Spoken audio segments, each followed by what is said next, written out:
Hi everyone. So, for a slight false start there due to the encoder just failing on me miserably, we're now starting. So do please let me know if there's any problems with this stream at all, if you can't hear me properly or anything like that. It does make a big difference, obviously. And just Hello, while ladies.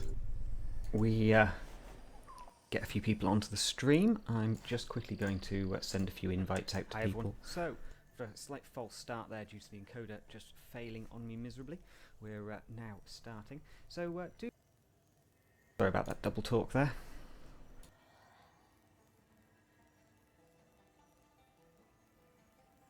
To go around and do the usual, sending tweets, messages and so on, just to let people know that we're live streaming. Just give me 2 minutes, we'll have that done for you. Okay, let's make a start, shall we? So WildStar is a new MMO hitting the market in June. June the 3rd, I believe, is the timed worldwide release for that. Now, as MMOs go, they've been working on this for I think 7 years, which is probably the longest a game has been in development from an MMO perspective for a very long time. Probably since World of Warcraft, in fact. And you know, they've done a few interesting things here to try and kind of break the mold a little bit, but still keep things feeling kind of really fresh from, you know, a modern MMO perspective. So, for instance, everything now is about positioning and actually targeting. You can see those telegraphs, as they call them. Those are basically templates which indicate where my powers are going to hit. If something is within the cone, as it were, then it will hit. If it's outside, then it obviously won't. And everything in this game is now about positioning. If you're not in a really good position and not constantly watching your position on the battlefield, as it were, then it's very, very easy to get overwhelmed, as we're about to find out here, I think. So I'm using a combination of high damage attacks, roots and dots, damage over time, just to basically wind these guys down, strip their health off them and finish them off. You'll find in this game that you can take on 3 or 4 bad guys at a time quite easily using obviously the cones of fire, and that means that you feel pretty uber all of the time in this game. Even with the melee classes still use a cone and as well, either a cone or a straight line. It's effectively got square templates, cone templates, more sort of straight lines that travel further, that kind of stuff, and it kind of builds to creating quite a nice dynamic combat system, especially in PvP. The one thing with PvP is that everyone has a lot of health, and it's not like insta-gank or anything like that. Most of the time you can survive for sort of a good couple of minutes in a fight, unless obviously everyone on the opposing team is focusing on you, in which case best dodge and roll the hell out of there. Just hitting them with a variety of attacks. I'm actually not too sure what quests I've got around here. I need to double check. And what you tend to get is one set of attacks, or one attack which is mapped to your right mouse button, which is also mapped to option 1 there, I believe. And that allows you to kind of keep up continuous rates of fire, really, without having to constantly be hitting button keys. So you kind of have your default right mouse button mapped key, then obviously you've got your left mouse button for just clicking on objects and selecting.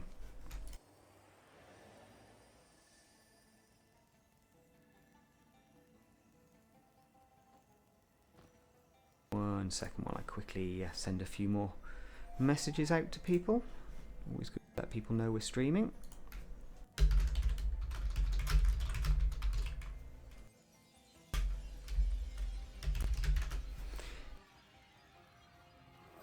You great top YouTube fans, let's give you all something interesting to watch this morning. Do please let me know if you're seeing any problems with the live stream, if the audio's having issues or the game's jerky or anything like that. There is a slight bug, it seems, with this latest beta release, where... Hang on one second, I just need to turn this down a bit loud. There is an unfortunate bug this weekend, which seems to be causing a massive frame rate hit for large numbers of people. Now, some people aren't noticing an issue, saying, oh, I'm still getting over 120 frames a second. But personally, on 2 different rigs, we're seeing, both running different types of graphics cards, one running AMD, one running NVIDIA, we've seen the same 40% frame rate hit happening. Essentially, I was running this game at over 100 frames a second at the last beta. Now I'm hitting 45 frames a second the majority of the time.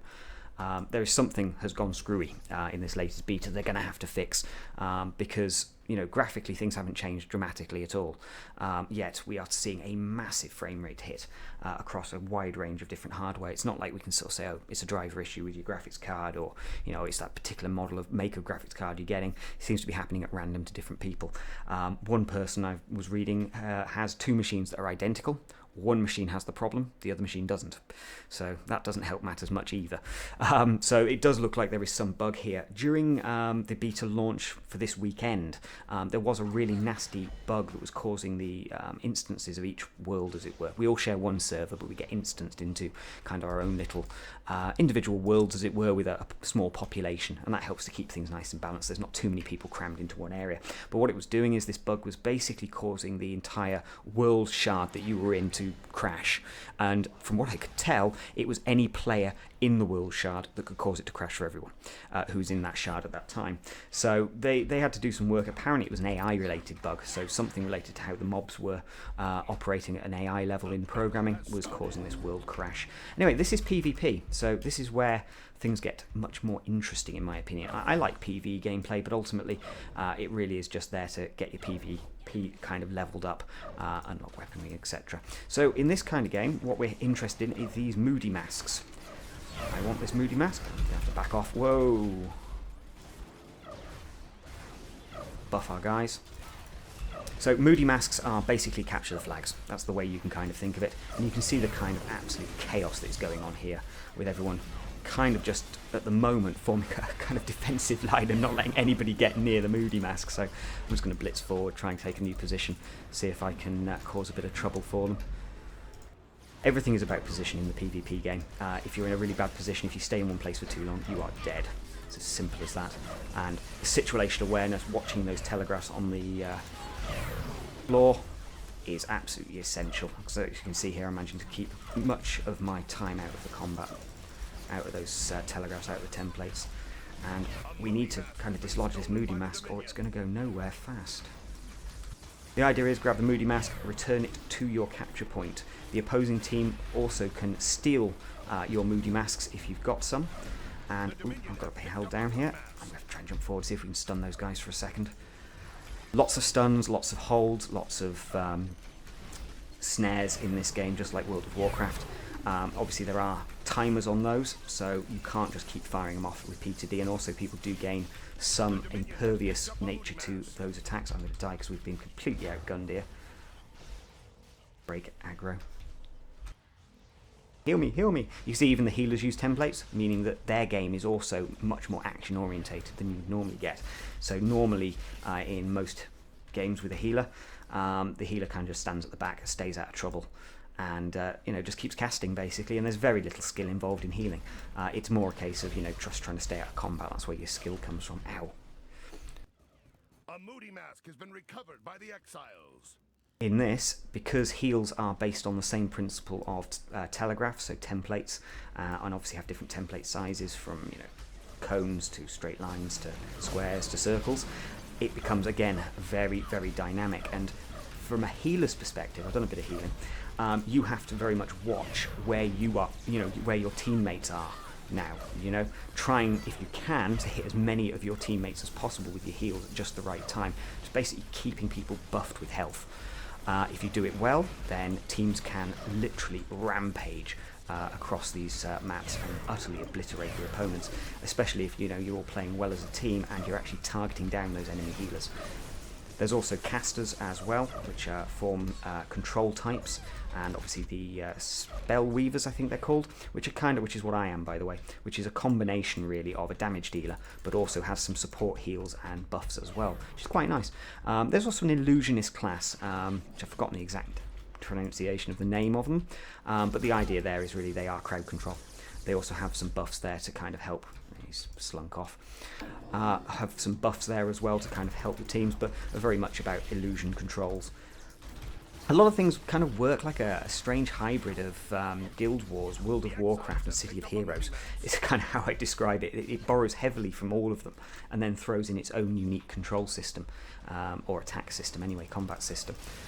Mind you, saying that, even the combat system with the double taps for avoiding dodge and roll, and obviously double jumping as well, which does come into play because, as you'll see in a second, let me see if I can pull this off, I can jump and fire my powers at the same time. Now that basically means that you can be attacking with, I think, not all powers, I have to say, but certainly with your default powers and some of the kind of rapid travel powers you have for blasting around short distances with stuns can be fired whilst you're in the air. So again, that kind of changes the nature of things when you're jumping down on people. You can get a couple of good solid hits in before you actually land on the ground, jumping down from a high spot. All these guys, right there you can see a stun, and stuns in this game kind of take a couple of different forms. They can be fairly short stuns, like that one, or it might have just been a hold there, but also you have this kind of quick time action you have to do, so that if you get held, you'll have to press or rapid tap a corresponding key, or long press a corresponding key. So it's not just a case of trying to hit a power that breaks you out of a hold anymore. It's very much about actually keeping one eye on what the hell is going on. Because obviously if you've been held and you're just sitting there hitting random buttons, you'll miss the prompt that says, no, actually you need to rapidly tap F to break out of this hold, or press and hold E for a period of time, like a couple of seconds to break the hold. Everything now is really about keeping you on the ball. Those people who have the ability to kind of take in huge amounts of information coming on from the screen at one time will do very well in this game. Anyone who unfortunately suffers from brain farts, where your brain just kind of skips out for long periods of time, you're going to not do very well at this game at all. It is absolutely fast and furious, and you've got to keep your eyes on the ball all the time. When I first kind of started playing this game in PvP, it's a real culture shock compared to kind of the slow-paced games that we've had previously. Even like Guild Wars 2 doesn't do it like this does, not at all. So there you can see there's a timer on that Moody Mask. A Moody Mask has been recovered by the exiles. Hooray! There's two factions, by the way, the Exiles and the Dominion. It follows, you can kind of think of it as a bit of a Star Wars kind of story, actually. Dominion are very much all about ordering the universe. They want to kind of govern everybody, enforce rule of law, etc. And the Exiles, well, they don't agree with that at all. Think of them as kind of the rebels of the peace. Although, when I've played through some of the story so far, I think you could kind of say both sides are both good and evil in kind of many respects. It purely depends on ideology. Which, again, is very similar to World of Warcraft when you think about it. It's just ideologies that drive those two kind of factions apart. Yet, they obviously come together at those key moments in the World of Warcraft story to fight alongside each other. Ultimately, when their ideologies align. Neither side wanting to get completely obliterated by demons. And I suppose a similar thing may be seen here eventually throughout this game, that, maybe they'll open it up so that in the story progression, as it were, these factions get to work together against some bigger common foe. That would be kind of cool. But, having played through a bit of the story for both games, I don't kind of find myself feeling more attached to one side or the other. I kind of like what the Dominion are doing with the kind of comedy. Their story is very satirical. It sort of plays on the the great dictator kind of stuff. But then the way the kind of story unfolds for the Exiles, again, there are key moments in the story there where the Dominion kind of comes and spoils the plan. And you'll spend quite a bit of time doing something to save something quite important within the game, and the Dominion fly along and blow it up. And it's done in such a humorous way that you're just kind of like, oh, you swines kind of thing. It's done beautifully, and both sides kind of feel like they have their moment to shine from the story and the comedy point of view, at least through the early parts that I've played so far. I've played up to about level 10 on both factions, so got a reasonable flavour for kind of how they're doing the story here. It's very much a kind of a satirical sci-fi western is the way you could kind of look at it. A space western. Excuse me.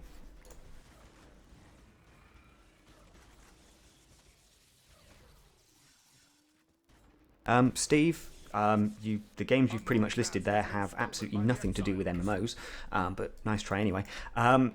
You can't really peg a game like this as being too much like any of the kind of established console games, which is, I suppose, where you're kind of alluding more than anything else there. Call of Duty, it's obviously a first-person shooter, Batman Arkham Asylum, and again, you're kind of listing games that haven't really been released yet, and we haven't really seen much footage, let alone being able to spend some time playing them. Basically, they're games that are occupying a completely different space, really from a game player's attention point of view. MMOs being a much more, involved experience, offering usually hundreds, potentially even thousands of hours of gameplay, where obviously you look at games like Call of Duty, Batman Arkham Asylum, they only have a finite amount of time, either because a sequel will be released within a year, 2 years, or simply because people run out of content to kind of play, even with DLC. Most DLC content for games like Call of Duty and so on are pretty thin. Really just the maps that they didn't have time to put into the box and thought they could charge for. If you actually go back into the annuals of time, you would find that a lot of the shooters had an awful lot of maps. These days, if we get 9 maps to play on, we consider ourselves quite lucky. Obviously, games like WildStar are MMOs, completely different style of gameplay, completely different kind of user base, really.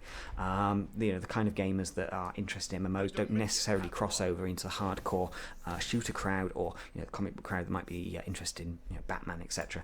As for Pokemon, when was the last great Pokemon game? Truly, other than the ones released on the 3DS anyway. Certainly, I think from Nintendo's point of view, if they do have a secret plan, which they seem to be alluding to of late, that they're going to go cross-platform, then maybe we'll start seeing Pokemon appearing on many other devices, and then we might actually get a game which I feel, at least, is worthy of the system it's playing on. Pokemon is one of the greatest RPG series ever created, yet it's hamstrung by being stuck on Nintendo's platform. But there you go. Anyway, I'm going to jump back and see if we can get into another PvP match quickly. They'll pop quite fast.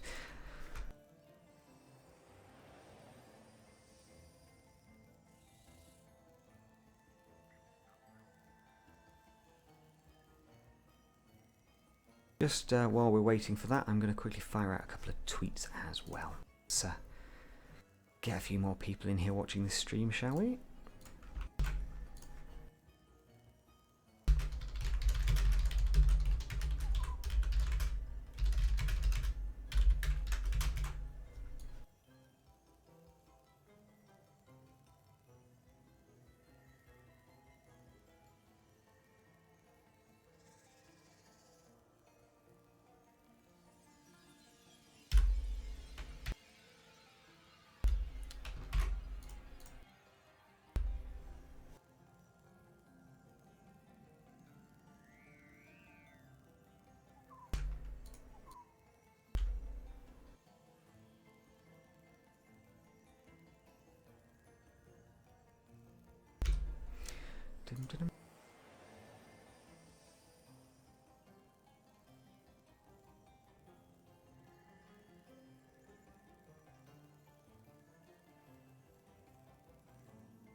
Okay, on with the WildStar.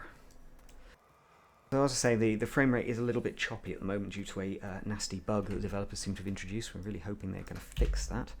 But let's see where I am and where I need to... Let's go up there. That's where I was heading last night before I logged off. Might as well carry on. The world is beautifully well detailed, almost to a fault at times. It could be a case that they could do with actually toning down some of the detail levels, because some people aren't having a great time with the frame rate even before this little bug kicked in the other day. So, it's beautifully detailed maps, beautiful looking world. It really does feel well lived in, but at times that draw distance, wow, it really does hurt the frame rate. As you can see here, it's dropping to about 15 frames a second. I'm just going to make a tweak actually. Let's drop that draw distance down considerably. Might have been tweaked at some point with this last beta. As you can see though, it is a beautiful looking game, easily one of the best. It makes Elder Scrolls just look positively last gen. Really does. How you can release a game like Elder Scrolls when you know this is coming out, regardless of whether your world is meant to have an Elder Scrolls vibe. Dear God, it just looks ugly and bland and boring and just dull, and it actually makes you feel depressed. This game actually is like taking Prozac. It's remarkable. I don't think I've ever encountered a game that just makes you kind of feel happy just by looking at it. Maybe Leisure Suit Larry. But anyway, right, where are we heading to now? Pretty sure I had some stuff up here I need to do. Actually, I'm just going to sell because I'll take you through how the power system works. Give me 1 second. Okay, that's totally not what I thought it was. Weird. Still a few surprises to try and uncover in this game, obviously. So that's a bank there. There's a taxi guy there. What I'm looking for, ideally, what the heck is that? Stargate, Transmat Terminal. Alright. So it works like the Hearthstone. What I really need is somewhere I can just sell, so I can buy some more powers, just to show you how the power system works. So I'm a little bit low on cash. So this is trade skills, opens up around level 11 by the looks of it. 10 to 11. I really do with somewhere to sell. Somebody up there.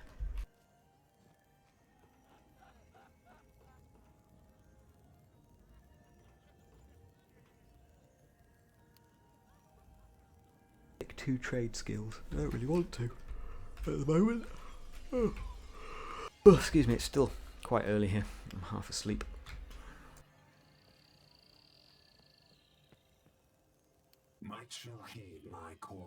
Now, unlike Elder Scrolls, they haven't spent a lot of time, money and effort doing voice acting for every line of dialogue or anything like that, and to be honest with you, I'm quite glad they didn't, because to me it just looks like a senseless waste of money. The way I play MMOs anyway is get quest, go do quest, take quest and hand it in. At no point do I really spend time reading the quest text. Elder Scrolls just had way too much quest text, and it's completely wasted on most MMO gamers, and we know this not just from kind of anecdotal evidence, but plenty of player data has been released by games developers building MMOs over the years. So people just don't bother clicking. They don't care. The only game that ever kind of just about managed to hold my attention from the story point of view and actually made me kind of care about the dialogue was Star Wars, and that's because it was the only good thing about the game. They did a great job on the dialogue and the kind of the story parts of it, atrocious job on the game and the actual gameplay itself, which was a pity, but there you go. One thing to note is that the game engine for WildStar, there was some rumours flying around the internet that it was based on the Hero engine. I can positively confirm this is not the Hero engine, and in fact it has nothing to do with the Hero engine whatsoever. This is much more, I would say, taking its cues from games like City of Heroes, City of Villains, World of Warcraft. The team that put this together are made up of ex-World of Warcraft gamers, developers should I say, and a load of guys from City of Heroes, and it works beautifully well. Now unfortunately I'm going to have to cut the live stream short now because I've got to head out and do some family stuff. I was hoping I'd get a little bit longer on the live stream today, but unfortunately not. So we are going to end there. Hopefully you've enjoyed this quick look at WildStar and what it's all about, and do please let me know in the comments if there's anything else you'd like to look at. We'll do another one of these. It'll probably be for the next place test or the open beta, one or the other, but do please let me know in the comments if there's things you'd like to me to take a look at next time, and I'll make a list and make sure we cover it in the next stream. Anyway, all the best, and do please hit that like, share and comment, and do subscribe if you're not already.